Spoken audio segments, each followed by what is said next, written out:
Саясат бул тагдыр.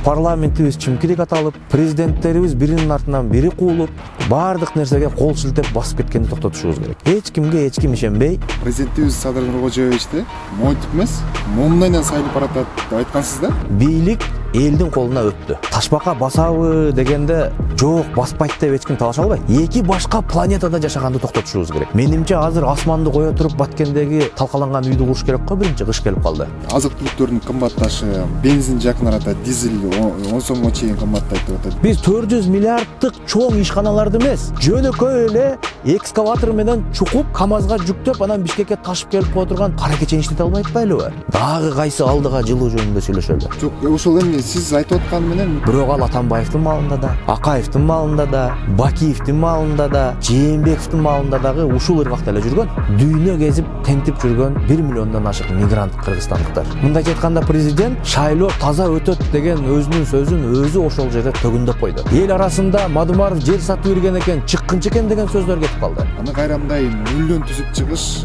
бул кыйынга турду деп атат да. Экономика илимдеринин докторлору ушул суроонун жообун таба элек азырга чейин. Жагабы, жакпайбы, убакыт дайым бийликке каршы иштейт. Бул өлкөнү оңдоп кетиш бат эле. Кытай, Кыргызстан, Өзбекстан темир жолу бул биздин мамлекеттин экономикасы үчүн бул принципиалдуу суроо боюнча туруш керек. Кудай жалгасын. Сөзсүз ошондой болуп кетсин. Буга биздин саясий эркибиз жетпей атабы?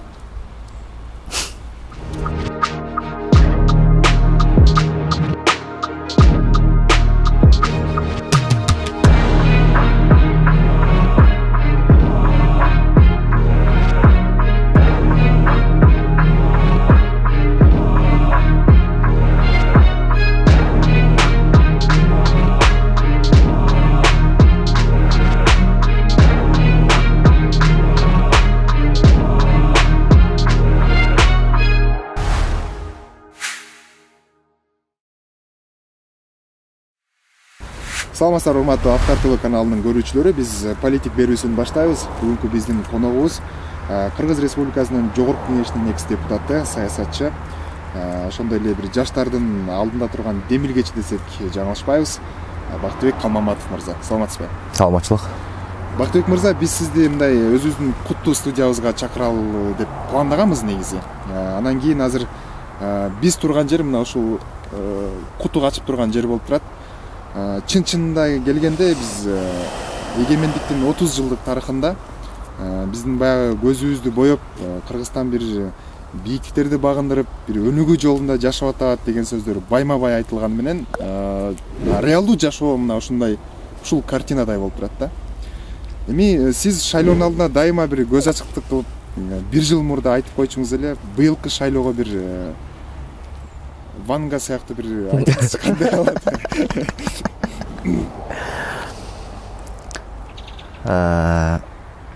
Чоң рахмат, ыраазычылык билдирем. Сөздү адегенде мен ушул азыр силер өзгөчө басым жасап, ушул могу имараттын акыбалы жөнүндө айтып калдыңар. Мен ошолдон баштоону туура көрүп турам. Жашоо бул эстафета да. Кадимки эле жаңкы спорттогу эстафетадай биринен бирине өтмөдү жашоо да. Бир заманда 3 муун жашайт экен.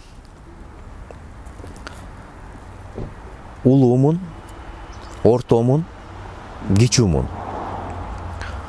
Эгерде биздин жашоону салыштырып айта турган болсок, улуумун бул бир эле кыргыз мамлекетинин эмес,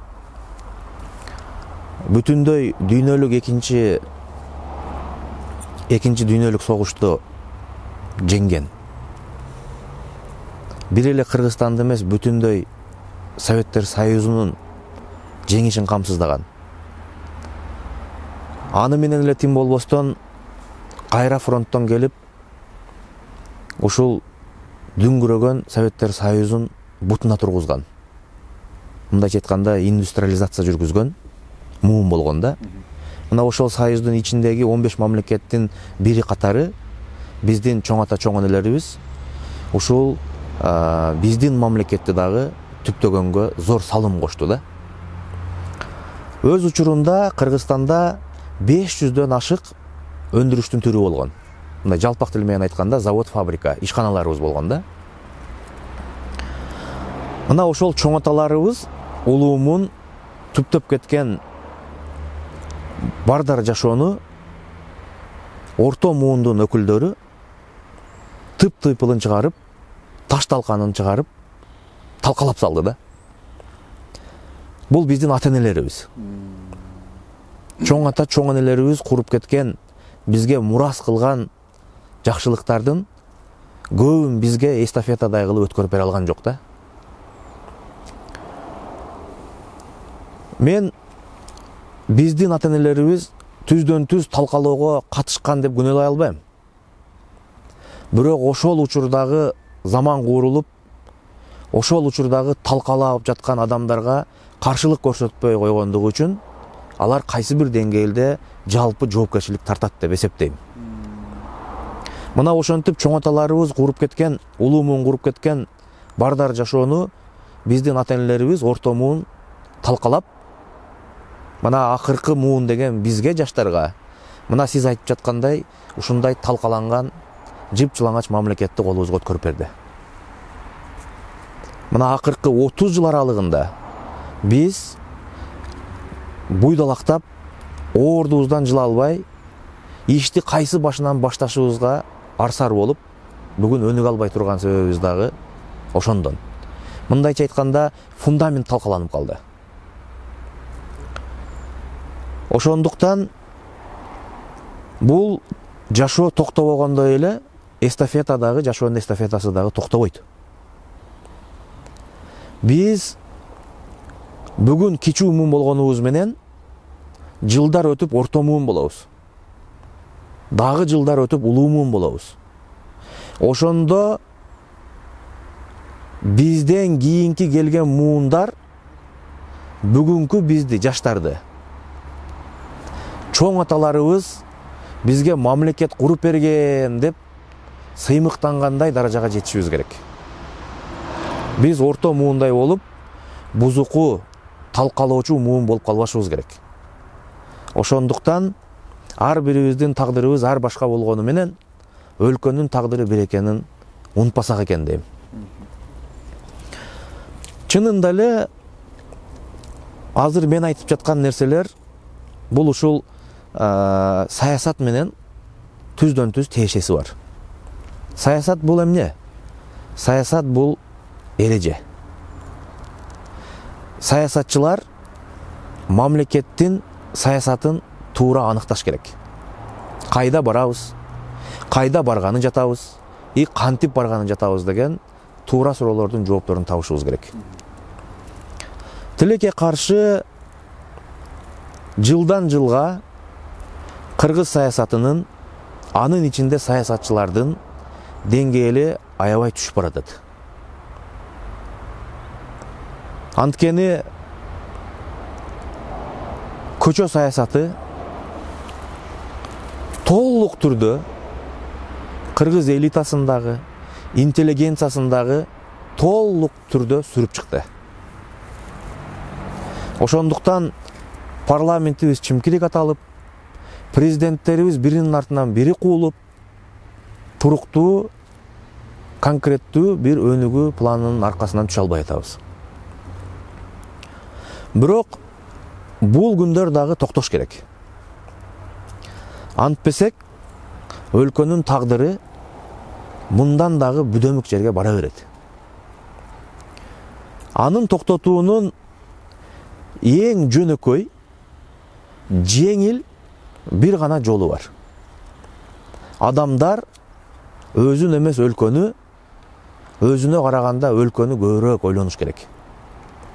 Адамдар тандоону туура жасаганды, өзүнүн тандоосуна терең маани бергенди үйрөнүш керек. Биз кайдыгерликти токтотушубуз керек. Биз бардык нерсеге кол шилтеп басып кеткенди токтотушубуз керек. Эч жака көчүп кете албаганыңдан кийин, сенин Кыргызстандан башка өлкөң жок болгондон кийин, Жаңа кыргызда айтат го, туулган жерден топурак алтын деп. Бул мамлекет биз үчүн гана баалуу, биз үчүн гана маанилүү, биздин гана мамлекет. Буну бирөө келип, биз үчүн эч качан куруп бербейт. Бөтөн ар дайым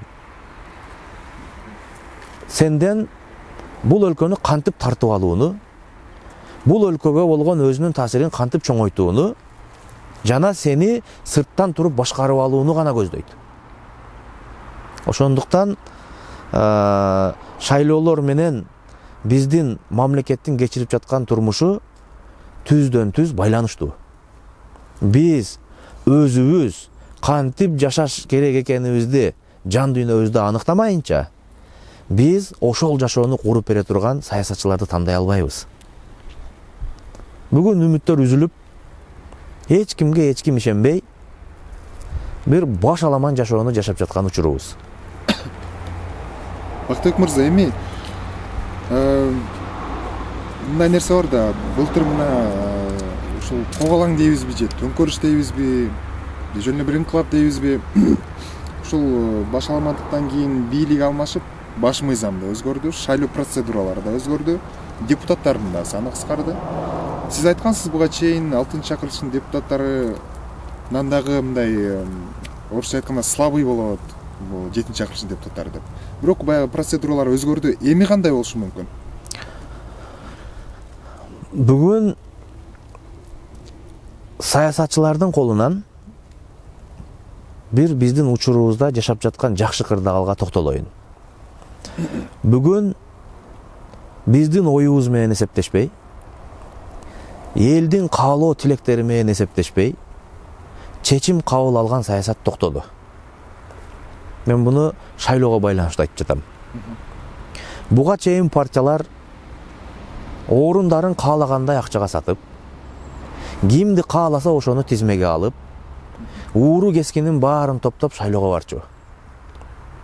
Бул мамлекет үчүн өтө опурталдуу болуп калган эле. Тилекке каршы жаңы бийлик келгенден кийин, могу октябрь ыңкылабынан кийин деп коелу, мыйзамдар түп тамырынан өзгөрүп, бүгүн саясатчылардын колунан бийлик элдин колуна өттү. Кантип? Парламенттик шайлоо преференциалдык шайлоо болуп дайындалды. Бул эмне деген шайлоо? Мурда каалайсыңбы, каалабайсыңбы, бир партияга добуш берип, анын ичинде сен каалабаган адамдар дагы өтүп кетип жүргөн болсо, бүгүн бир мандаттуу округдагы шайлоолордо эле биздин шайлоочулар партияга анын ичинде өлкөнүн эртеңине кам көрө алат деген конкреттүү адамга добуш берет. Мындайча айтканда, бул жактан биз эл дагы текшериле турган учур келди. Буга чейин элдер биз шайласак деле, шайлабасак деле партиянын лидерлери чечип коет экен да деп, өзүнүн жоопкерчилигин саясатчыларга жүктөй салчу.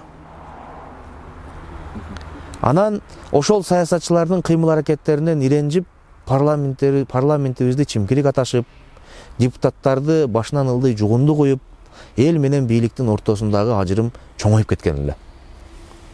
Бүгүн мыйзам ушундай сонун бир мүмкүнчүлүк түзүп атат. Кыргызстандын эртеңки тагдырын элеп отуруп, өзүң ишенген гана адамдын колуна өткөрүп бергенге мүмкүнчүлүк жаралып атат. Мисал үчүн,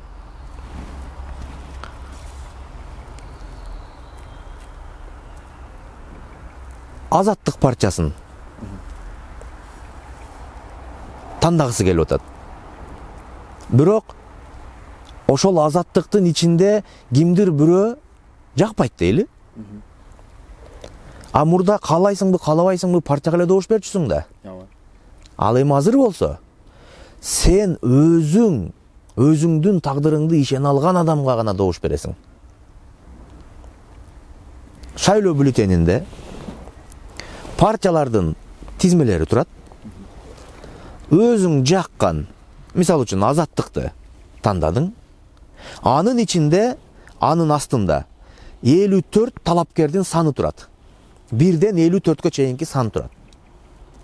Сен ошол 1ден 54-кө чейинки талапкердин ичинен кайсы саясатчыга өлкөнүн эртеңин берсе болот? Кайсы саясатчы мамлекетке кыянаттык кылбайт экенине ишенсең, дал ошол адамга добуш берип койсоң болот. Сен добуш берген талапкердин добушу менен башка талапкерлер өтө албайт. Мындайча айтканда, бул чыныгы элдик элек деп айтса болот азыркы мыйзамды. Мындан ары, эгерде парламенттин деңгээли, даремети дагы төмөн боло бере турган болсо, анда маселе саясатчыларда эмес экенин түшүнүшүбүз керек. Маселе сайлоочулардын жоопкерчилигинде деп билишибиз керек. Анткени мурда дүңүнөн шайлоо өтүп жүргөн болсо, азыр конкреттүү адамдарга добуш бере тургандай норма кирди. Бул мүмкүнчүлүктө мен муну тарыхый мүмкүнчүлүк деп айтам. Анткени 7-чи чакырылыш Кыргызда 7-нин бири Кыдыр деп коет. Өлкөнүн мындан аркы тагдырын таптакыр башка жака буруп, жаркын келечекке буруп кете турган мүмкүнчүлүк жаралып турат. Ушул мүмкүнчүлүктү эл колдон чыгарбаш керек. Бирок ошол эле кезде жаңы баш мыйзамда депутаттардын кайсыл бир укуктары чектелген, булар парламентке келсе бир кнопка басып эле добуш берүүгө ылайыкталган парламент болуп калышы мүмкүн деп дагы саясатчылар айтып турушпайбы? Негизинен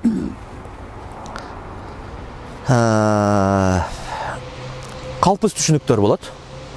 Адамдар мындай саясатты ичинен аңдап биле бербейт да. Мен мындай кененирээк токтолуп айтып берейин муну. Парламенттин кандай парламент болушу? Бул эл добуш берип шайлап алып келген конкреттүү депутаттардан көз каранды. Эгерде сиз айтып жаткан логика менен ала турган болсок, учурдагы иштеп жаткан мына 120 депутаттын мыйзамдагы укуктары укмуштуудай кенен. Бирок 120 депутаттын бирөөсүнүн оозунан үн чыкпай, дымып эле отурбайбы ошол мүмкүнчүлүктөрдү колдоно албай эле? Дээринде болбосо, жайлоого агытып койсоң деле эркин. Ал ошол ишмердүүлүгүн жүргүзө албайт. Экинчиси, жогорку кеңештин конкреттүү 3 функционалдык милдети бар. Эл тарабынан жүктөлгөн. Биринчиси бул мыйзам чыгаруу. Экинчиси ошол чыккан мыйзамдардын аткарылышын көзөмөлдөө. Үчүнчүсү ошол биз элдер шайлап атпайбы? Ошол шайлоочулардын өкүлчүлүк милдети. Өкүлчүлүк милдетти аткарат. Мындайча айтканда элдин үнүн айтып туруш керек. Кыргызстанда жогорку кеңештин статусун мыйзам менен канча чектеп койгон күндө дагы жогоруда мен айткан 3 функционалдык милдетин чектей албайсың. Демек, жогорку кеңештин кыймыл аракетин чектөө мүмкүн эмес дегенди түшүндүрөт. Мисалы үчүн, кандай гана мамлекетте иш чара болбосун, биздин отурганыбыздан турганыбызга чейин мыйзам жөндөйт. Биз мыйзам чегинде жашайбыз да. Ал эми Кыргызстанда мыйзам чыгаруучу орган бул жападан жалгыз жогорку кеңеш. Демек, мамлекетти мыйзам менен өнүктүрөт. Экинчи милдети адилетсиздик болуп атса, ошол чыккан элдин пайдасына жазылган мыйзамдар иштебей атса, депутат ошол мыйзамдын аткарылышын көзөмөлдөө функциясы менен мамлекеттин ар бир кылып эткен иш аракетине түздөн түз кийлигише алат. Бул экинчи чоң мүмкүнчүлүгү. Үчүнчүсү, адамдар арыз муңун ак үйдүн алдына келип ыйлап айтпаш керек. Көрүнгөн акимияттын алдында плакат көтөрүп митингде турбаш керек. Ошол адамдардын арыз муңу айтылсын деп, ошол адамдардын үнү бийликке жетсин деп, жогорку кеңешке өкүлчүлүк милдет жүктөлүп, аларга трибуна берилген. Мына ошол дал элдин үнү жогорку кеңештен айтылбай калганда, аргасыздан эл Ак үйдүн алдына агылып келгенге мажбур болуп жатпайбы? Мен эмнени айтайын деп атам? Жогорку кеңеши жок. Дүйнөдө бир да жок андай өлкө. Президенти жок, биз жашай беребиз. Президент бул жөн эле номиналдуу должность. Президент барбы жокпу билбей деле калсак болот. Бирок жогорку кеңеши жок, мамлекет болбойт. Ошондон улам жогорку кеңештин укук милдеттери канчалык чектелген күндө дагы жогорку кеңеш бул кыргыз саясатын аныктаган авангард институт катары кала берет. Жогорку кеңеш эч нерсени чечпей калды деген бул эски жаңы конституциядан көз каранды эмес. Бул элдер шайлап келип аткан конкреттүү адамдардан көз каранды болуп атат. Эрки күчтүү, кайраттуу, кабыргасы катып калган, ойку кайкы кача баспаган, көз карашы туруктуу, жаңы көз караш сунуштай алган балдар жогорку кеңешке келе турган болсо, буюрса 7-чакырылышта президентти дагы, өкмөттү дагы, анын курамын дагы, күч структураларын дагы отура турган жерден отургузуп, тура турган жерден тургузуп кое турган азыр да мүмкүнчүлүгү бар. Түшүнүктүү. Сиз 1 жыл мурда президентибиз Садыр Нуркожоевичти монтип эмес, момунайдан сайлап баратат деп айткансыз да. Бирок ал деген ошол 1 жылдык отчетун берди. Мен жеке жаран катары анын ошол эле чек ара коопсуздугуна, техникалардын алынып атканы, бюджеттин көтөрүлүшү, анча-мынча ушул социалдык объектилердин курулушу, жолдордун курулушун көрүп алып, мен жеке жаран катары анын мындай туура жолду алып баратканына, мындай ошол пресс-конференцияны көрүп ынандым да. Сиздин пикириңиз кандай? Эми мындай.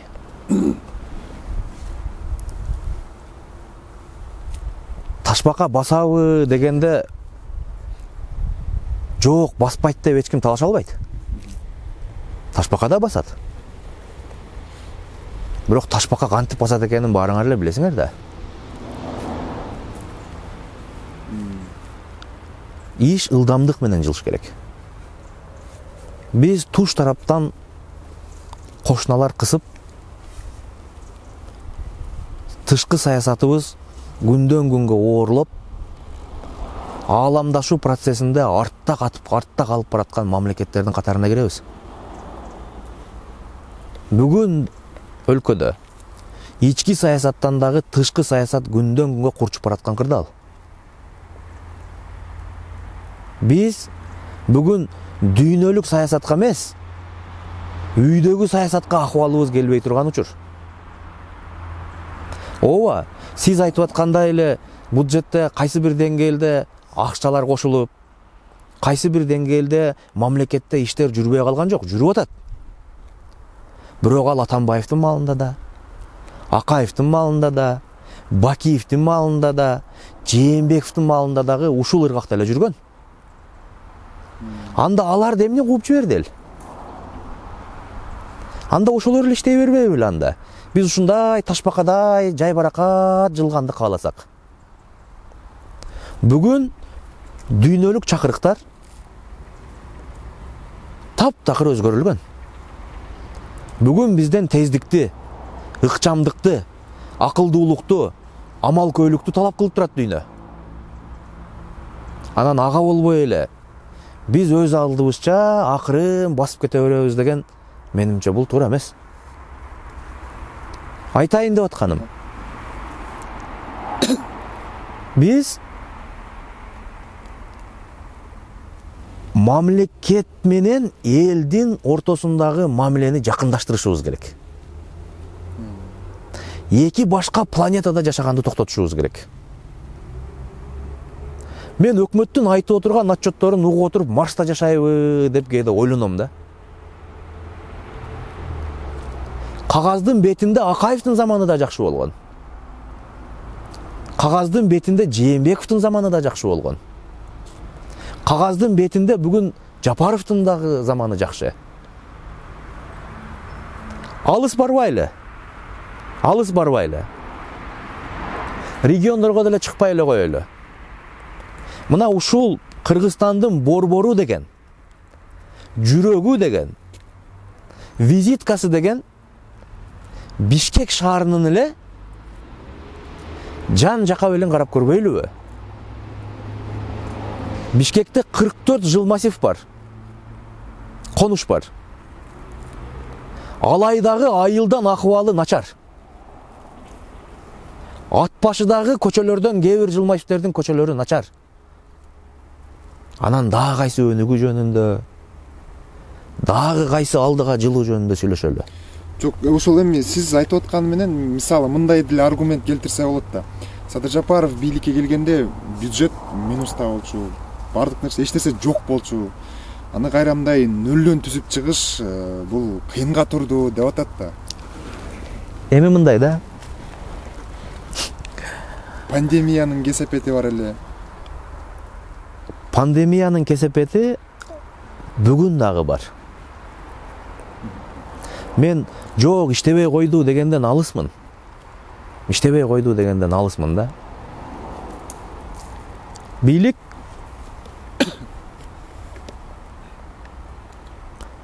асман деген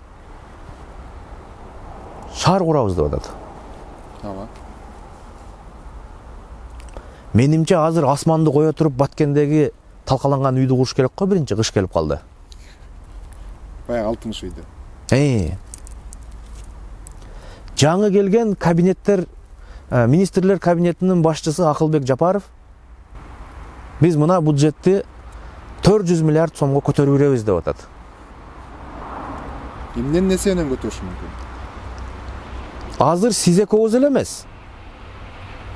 Эмгек сиңген экономика илимдеринин докторлору ушул суроонун жообун таба элек азырга чейин. Кантип көтөрөт деген. Ушул жалгандын арты жакшы менен бүтпөй калат. Салыкты көтөрүш үчүн ири өндүрүш керек. Жаңы экономикалык модель керек. Мен бир дагы массалык маалымат каражаттарынан, бир дагы өкмөттүн мүчөсүнөн жаңы экономикалык модель ойлоп таптык, муну менен таанышып алгыла деген программа көргөн жокмун. Биз мындан 6 ай мурда талкаланып калган Баткендеги 50 үйдү кура албай жатып, анан кайсы 400 миллиард сом жөнүндө сүйлөшөлү деп атабыз.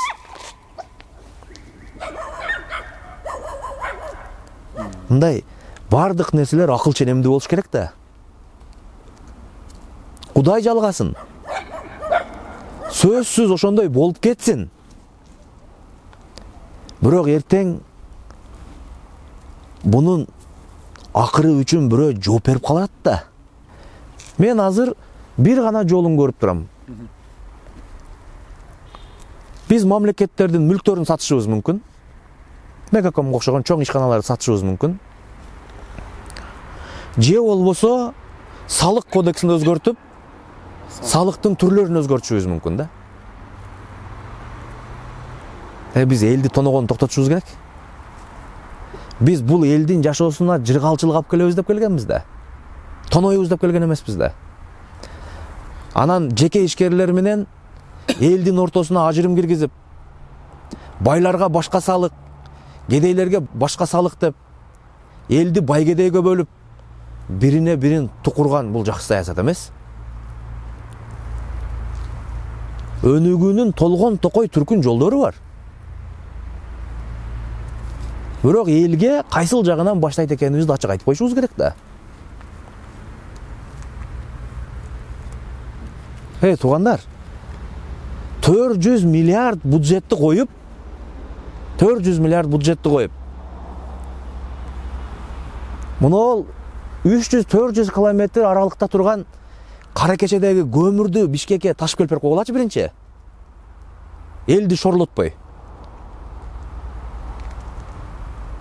Биз 400 миллиарддык чоң ишканаларды эмес, жөнөкөй эле экскаватор менен чукуп КамАЗга жүктөп анан Бишкекке ташып келип кое турган кара кечени иштете албай атпайлыбы? Көмүр тууралуу айтып калдыңыз да.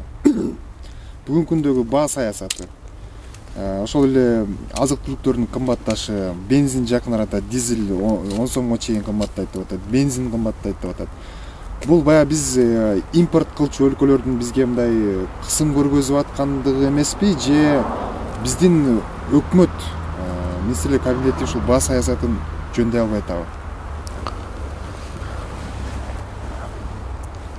Экономикалык күрөштө кайсыл мамлекет кайсы ыкманы колдонуп кантип жеңип алат, ал алардын эрки.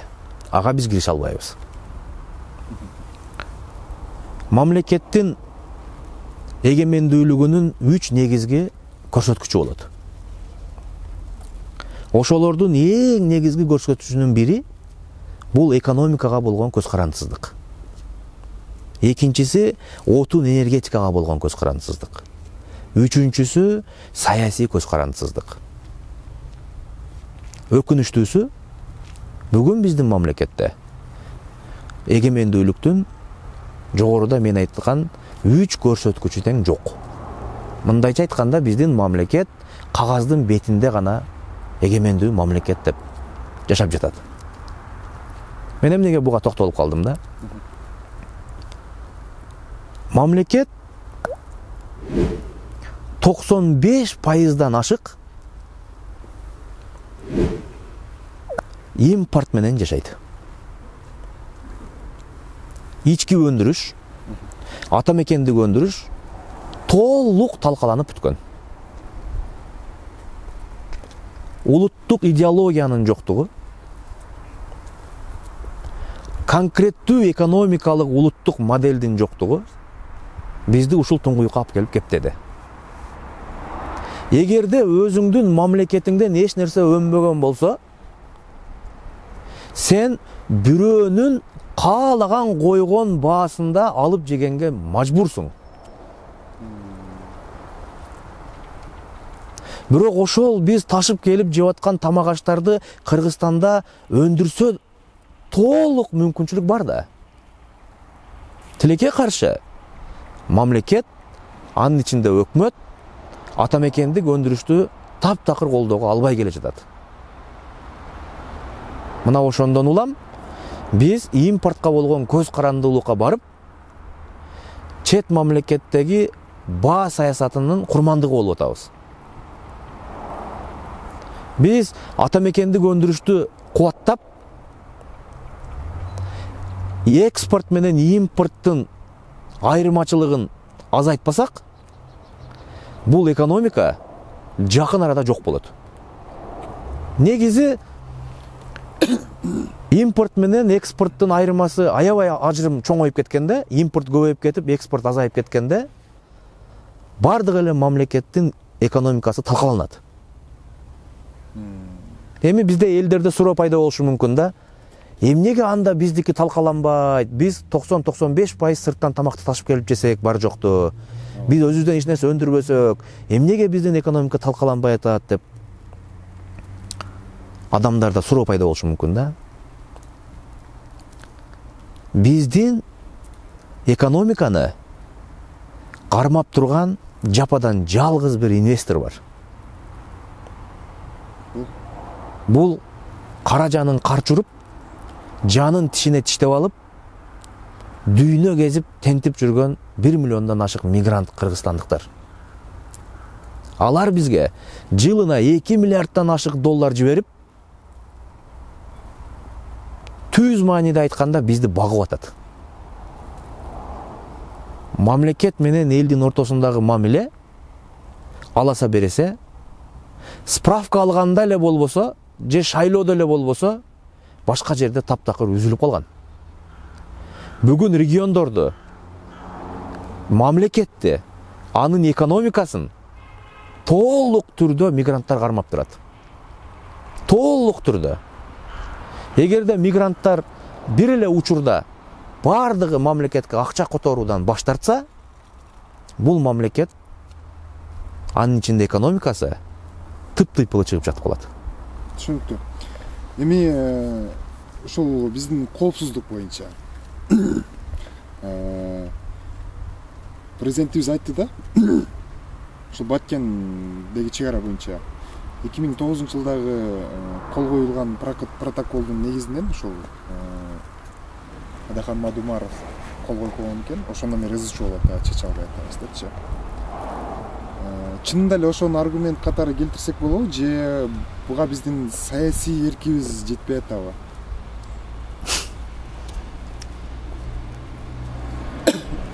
Чек ара маселесин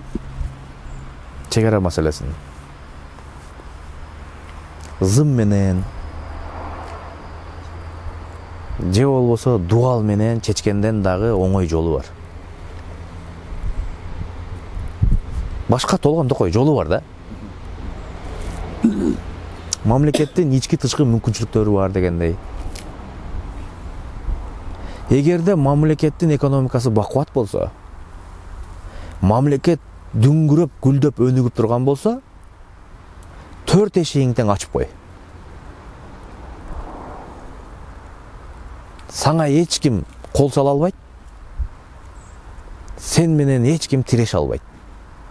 Анткени сенин кубаттуу өлкө экениңди, сенин күчтүү өлкө экениңди ал эшигиңдин ачыгынан ачык экенинен эле көрүп билип турат. Биздин ушул делимитация, демаркация маселесине келсек. Бул маселени чечүүдө көкпеттик, шашмалык, популисттик кадамдар жарабайт.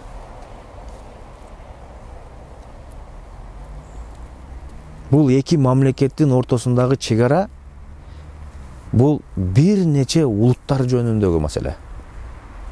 Бул жон тийишип жашап турган эки элдин мамилеси жөнүндөгү маселе. Бектер кетет, эл калат дейт. Бийлик алмашат. Бирок ошол эл эртең дагы ошол жерде чогуу жашагандай болуш керек да. Чек ара маселесин чечүүдө Кыргызстандын тышкы саясаттагы статусу чоң роль ойноп жатканын биз жашырбай элге ачык айтышыбыз керек. Конкреттүү бир мамлекеттер биздин ички саясатты басымдууга аракет жасап жатканын дагы ачык айтышыбыз керек.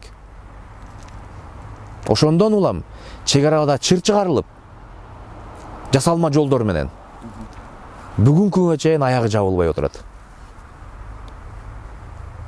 Тажик эли дагы, кыргыз эли дагы бири-бирине ташата турган эл эмес. Бирок ошолорду тукуруп, ошол жактан өзүнө упай издегендер дагы жок эмес. Ошондуктан мен жаңы сөзүмдүн башында айтпадымбы, туш тараптан бизди кысып келаткан учурда жашап жатабыз деп. Биз сейрек, мындай сергек ойлонушубуз керек азыр. Ал эми Садыр Жапаров президентибиз айтып аткан протоколго токтоло турган болсок, ал өз сөзүндө ал эч кандай юридикалык мааниге ээ эмес экенин бир нече жолу кайталады. Демек ал чындап эле юридикалык мааниге ээ эмес. Бирок ошол юридикалык мааниге ээ эмес кагазды бетке тутуп, бүгүн ошонун айынан чек ара чечилбей атат деген, бул дагы бир аз туура эмес. Мен ошол күнү президенттин жыйынын көрүп отуруп, бир мындай кызыкча ойго келдим. Президенттин тынымсыз колдорунун кыймылдаганын карап, кайра бет арчысыганын кармап атканын карап, бир нерседен аябай катуу тынчсызданып тургандай сезилди мага. Эмнеден болсун? Мамлекеттин ички же тышкы саясаты оорураак деңгээлде окшобойт дегендей кабыл алдым.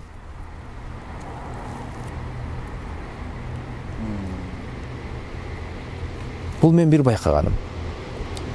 Экинчи байкаганым, ошол пресс-конференцияны уюштургандар, даярдагандар, балким президентибиз өзү каалап жасадыбы, чоң ошол жерде жасалбай турган бир чоң катачылык жасап койду. Мисалы? Мен муну айтпай деле койсом болот. Бирок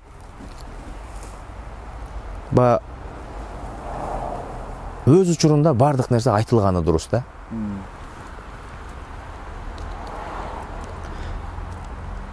Президент кайсыл жерге барбасын, мектептин ачылышына барабы, бирөөнүн чогулушуна барабы, той маарекеге барабы, бир эле нерсени элдин кулагына куюп атат. Мен адилеттүүлүктү силерге камсыздап берем деп. Бирок кече ошол маалымат жыйынында мына алдыдагы жогорку кеңештин шайлоосуна катышып жаткан бүтүн Кыргызстан партиясынын төрагасы Адахам Кимсанбаевичке ошол протоколдун айынан чечилбей атат деп каршы агитация жасап койду. Өзү. Мындайча айтканда президент шайлоо таза өтөт деген өзүнүн сөзүн өзү ошол жерде төгүндөп койду. Президент бул журт атасы, эл башы. Бул конституциянын гаранты. Ал баарыбызга биз жагабызбы, жакпайбызбы, көз караштарыбыз туура келеби, келбейби, оппозициябызбы, позициябызбы, андан көз карандысыз. Ал баарыбызга адилет болууга милдеттүү.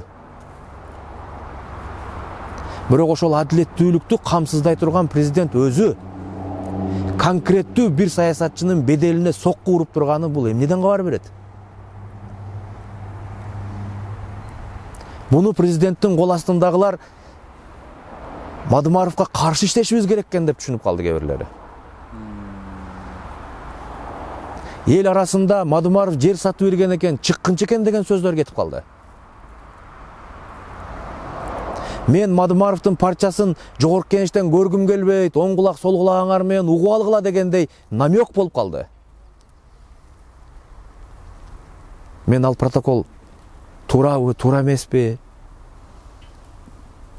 Садыр Жапаров менен Адахам Мадымаровдун ортосундагы аласа береси кайсы деңгээлде, ал мен үчүн кыпындай мааниге эмес. Бирок адилеттүүлүк ал эч качан сынынан кетпейт. Ал сөзсүз түрдө айтылыш керек. Быйылкы парламенттик шайлоого Азаттык партиясынан аттанып атасыз. Жаш саясатчысыз. Мен мынтип айткым келет да. Бардык эле саясатка аралашып атат. Бизде де саясатчыларыбыз жетиштүү, мисалы ташырылсаң саясатчынын үстүнө түшөт. 1 сомго 4 штуктан. Анан эмнеге сиз ошонун арасына аралашып баратасыз дейм да. Мисалы депутат болуш үчүн деле бир мандаттуу округтан койсоң эле, партияга кирсең эле баары бир агитатор жалдаш үчүн эле миллиондогон акча керек. Неге жаныңызды кыйнатасыз дейм да. Саясат бул конкреттүү кесип эмес. Бул мугалимдик, юристтик, бухгалтерлык же айдоочулук кесип эмес. Саясат бул тагдыр. Бул менин тандоом. Бул менин тагдырым. Менин саясаттагы баскан жолум кыска болгону менен карапайым элден чыккан бала катары курмандыгым көп. Мен баарына бүгүн кол шилтеп артка басып кете албайм. Анан калса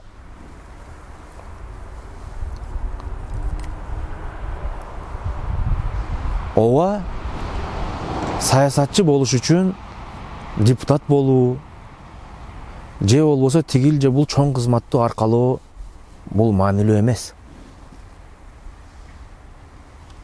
Элдин уулу болом десең, аны көчөдөн туруп деле жасасаң болот. Бирок мен көчөдөн туруп жасаса боло турган иштердин баарын жасап көрдүм. Мындан ары биз алдыга жылышыбыз керек.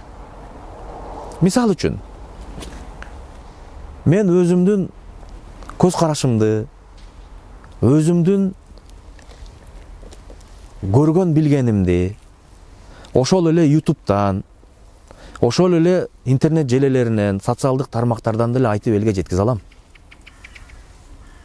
Бирок менин колу путум тушалгандыктан мен өзүм көтөрүп жаткан маселелердин өтөсүнөн чыга албай калат экенмин. Анткени бүгүн мен каалагандай бастырып кирип мамлекеттик мекемелерди текшере албайм. Каалагандай бастырып кирип коррупция, мыйзамсыз болуп аткан жерлерди текшере албайм. Каалагандай кат жазып, каалаган күндө министрди, акимди, губернаторду чакырып сурай албайм.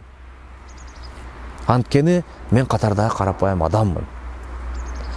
Жогорку кеңештин жогоруда мен атап өткөн 3 милдети бар. Ошол укук милдеттерин колдонуп, мен кыргыз элиме мындан да көп пайдам тийсе экен дейм. Бүгүн мен, сиз дагы бирөө кол силтеп басып кетет. Урдун баарына, тойдун баарына деп басып кетиши мүмкүн. Бирок эртең жаш өтүп калганда баары бир артка кайрылып келип, ушул мамлекетти көтөрүүгө туура келет. Баягы бир жыл мурдакы лозунг иллюстрация маселеси болчу да. Бардык ошол бийлик алмашып аткан убакта иллюстрация маселесин аянат, ошо бийлик отурушканда. Азыркы күндө мисалы партия менен барган системада деле квота чектелүү 54, анын ичинен тиги аялдар бар, мүмкүнчүлүгү чектелген адамдар бар. Ошол жерге мисалы жаштардын дагы орду чектелүү болуп калып атпайбы? Анан ошол аз сандагы жаштар кайсы бир деңгээлде мындай саясатта революция кыла алышы мүмкүнбү? Иллюстрация боюнча мына азыркы алдыда ноябрда боло турган шайлоо бул даана иллюстрацияга жол ачты. Партиялардын ичинен азыр 54 бардык партиялардын ичинен терип отуруп эл мыкты 54 баланы тандап чыгыш керек. Ошол 54 балага мамлекеттин тагдырын 5 жылга бериш керек. Жүрөгү курч, жүрөгүндө оту бар, элим деген дымагы бар балдар келип калса, бул өлкөнү оңдоп кетиш бат эле.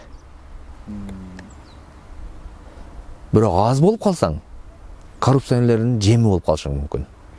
Ошондуктан эл иллюстрация жасап, азыр айтып атышпайбы, партияларда тигилер бар экен, тигилер бар экен, тигилер бар экен деп, тиги коррупционер экен, тиги жаман экен деп, ошолордун баарын азыркы шайлоодо сүрүп чыкканга мүмкүнчүлүк пайда болду. Кайсыл партиянын ичинен жакшы бала көрсөңүз, жакшы бала көрүп калган болсоңуз, коркпой ошол партияны, анан ошол баланы шайлагыла. Анткени ошол бала сатпайт, ошол бала кайтпайт.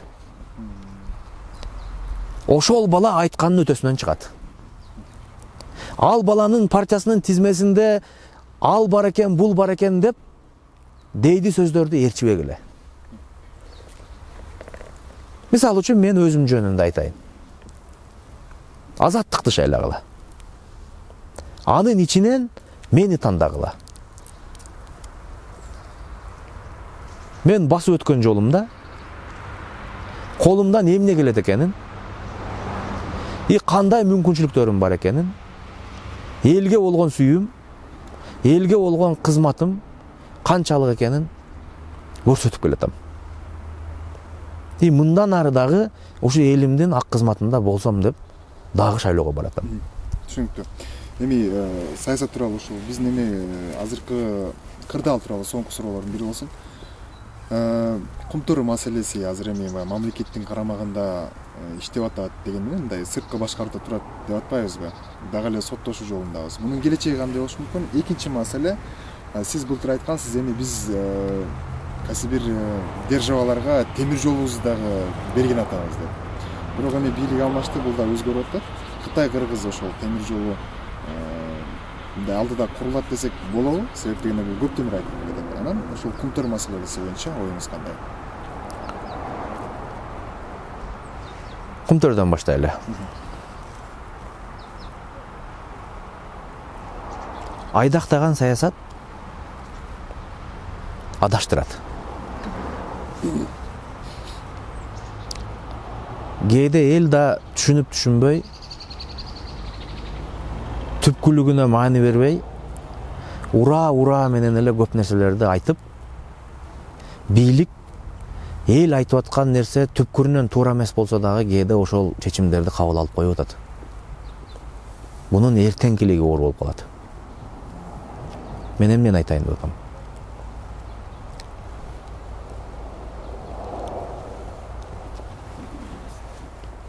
Кичинекей нарындагы кара кече. Ал жерден алтын эмес, кадимки эле жөнөкөй көмүр чыгат. Кумтөрдөй чоң ишкана эмес. Кумтөрдүн 1%-дай деңгээли жок кичинекей ишкана.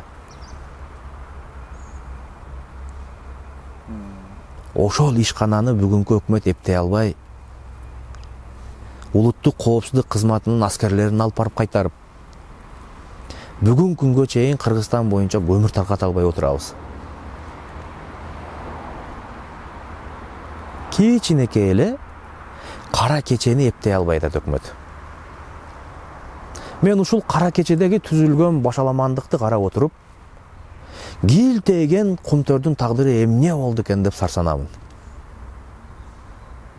Кичинекей, эч кандай бир чоң баага ээ эмес,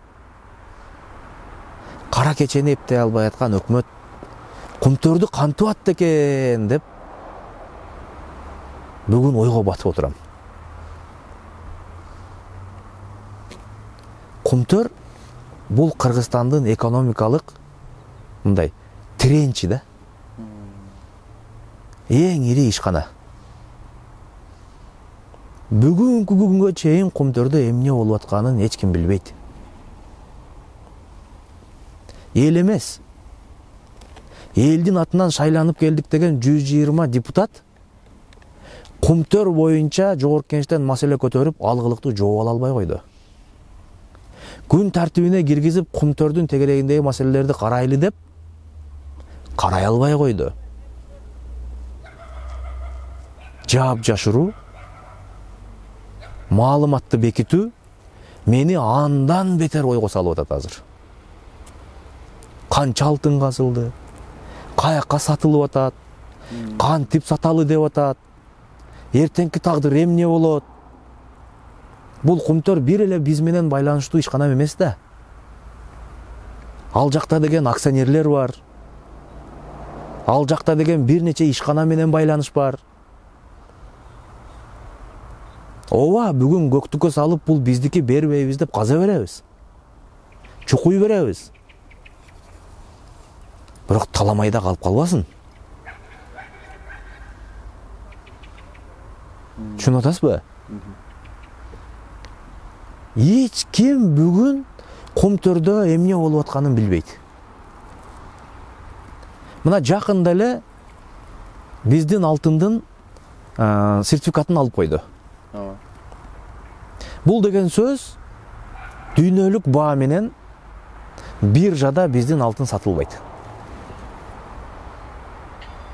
Биздин бул жактан өндүрүлгөн алтын мындан нары текейдей арзан кетип, куну учуп калбайбы деген дагы түйшөлүк бар. Ошондуктан бийлик менен эл бир мындай эки мамлекетте эмес, бир мамлекетте жашагандай сүйлөшүшүбүз керек. чечимдерди ура деп айдактаган саясаттын арты менен кабыл албашыбыз керек. Ооба, бүгүн элдин көзүнө кабыл алып аткан чечимдер жакпай калышы мүмкүн. Бирок ал түпкүлүгүндө туура болсо, ал чечимди кабыл алуудан коркпош керек. Убакыт дайым бийликке каршы иштейт. Жагабы, жакпайбы, убакыт дайым бийликке каршы иштейт. Бийлик дайым эле элге жаккан маселелерди кабыл ала албайт. Кээ бир учурларда популярдуу эмес, сырттан караганда элге каршыдай чечимдерди кабыл алышка туура келет.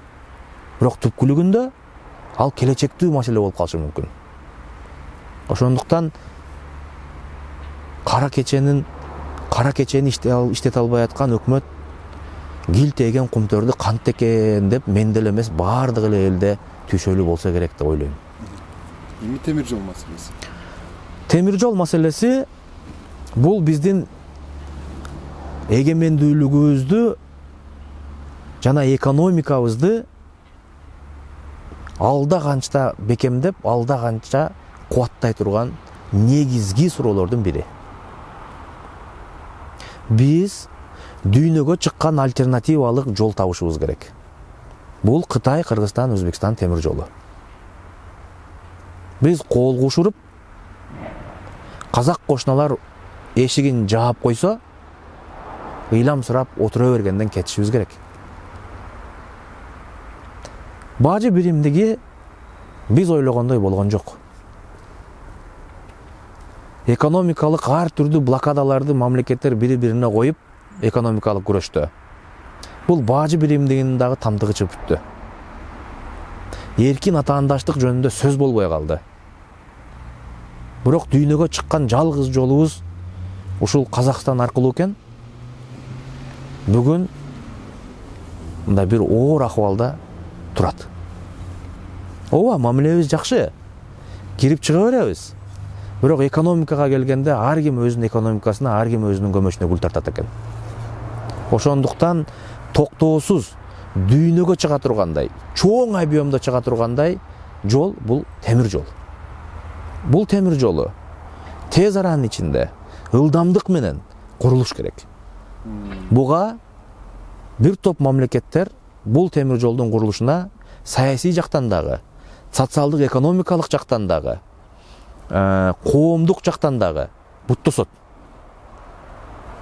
Муну биз элге ачык айтып түшүндүрүп, эгер бийлик ушул жолду куруп кетүүгө көз жетип аткан болсо, элге чакырык ташташ керек. Урматтуу элим, биз ушул чоң проектти ишке ашырайлы дедик. Акырында саясаттын курмандыгы биз болуп калбайлы деп. Азыр бул темир жолду курабыз десең, ар түрдүү шылтоолор менен мамлекетте митингдер башталып кетиши мүмкүн. Ар түрдүү экономикалык санкциялар кирип кетиши мүмкүн. Ар түрдүү путтосуулар болуп кетиши мүмкүн көмүскө. Ошондуктан эл көп нерсени аңдап биле бербейт, бирок элге дагы жеткизе айтсаң колдой турган маселе бул. Бул Кытай, Кыргызстан, Өзбекстан темир жолу бул биздин мамлекеттин экономикасы үчүн бул принципиалдуу суроо боюнча туруш керек. Бул сөзсүз курулуш керек деген бул принципиалдуу суроо боюнча калыш керек. Соңку маселе, азыркы ушул 7-чи чакырылыштын депутаттарын шайлап аткан биз мына эл шайлоочулар, жаштар, Кыргызстандын жарандары эмне үчүн Азаттык партиясын анын ичинен Калмаматовго добуш беришибиз керек?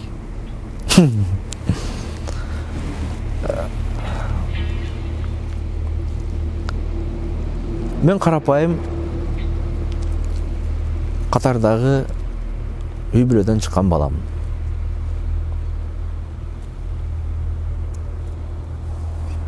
Мен бир олигархтын же болбосо бир чиновниктин бөпөлөп баккан саясатчысы эмесмин. Менин айта турган сөзүм бар. Элге кылар кызматым бар. Мен аны жасашым керек. Мен элден көп деле нерсе сурабайм. Бар болгону мага ар бир жарандын үнүн жогорку кеңештин трибунасынан ар бир жарандын көйгөйүн өкмөттүн көзүнө сая көрсөтүп айтып турганга шарт түзүп берсе экен дейм. Мен депутат болбой деле, көчөдө жүрүп деле, эл эмнени айтып атса, эл эмнени талап кылып атса айтып жүрөм. Колуман келишинче. Бирок азыркы статусум мага эркин кыймылдаганга шарт түзбөй атат. Мен мамлекеттен бир бүдүр таш албаган баламын. Мен мамлекеттен жарым метр, жада калса бир карыш жер албаган адаммын. Мени бир дагы адам ууру мамлекетти тоногон деп айта албайт. Бир дагы саясатчы жалтак, көз карашы жок, коркок деп айта албайт. Менин мүнөзүм бул менин шайлоочуларымдын мүнөзү. Менин мүнөзүм бул менин элимдин мүнөзү. Мен эмнени уксам элден дайым ошону айтканмын. Эл деген адам жаман адам эмес. Бар болгону мүмкүнчүлүк түзүп бергиле. Мени мага окшогон эр азаматтарды жогорку кеңешке көбүрөөк алып келгиле. Мындай жалпак тил менен айтканда өпкөсүн үзөбүз баарын. Түсінікті. Анда ең баяғы қымбат валюта азы уақыт деп қояды. Туура. Анан ошол ушунча убактыңызды бөлүп ушу шаардын чекиси бизге чыгып маек берүүгө макул болгонуңузга чоң ыраазычылык билдиребиз.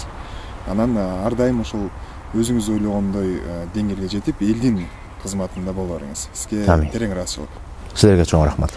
Урматтуу Автор ТВ каналынын көрүүчүлөрү, сиздер политик берүүсүн көрдүңүздөр. Бүгүнкү биздин коногубуз жогорку кеңештин экс депутаты Бактыбек Калмаматов болду. Кийинки көрсөтүүлөрдөн көрүшкөнчө аман туруңуздар.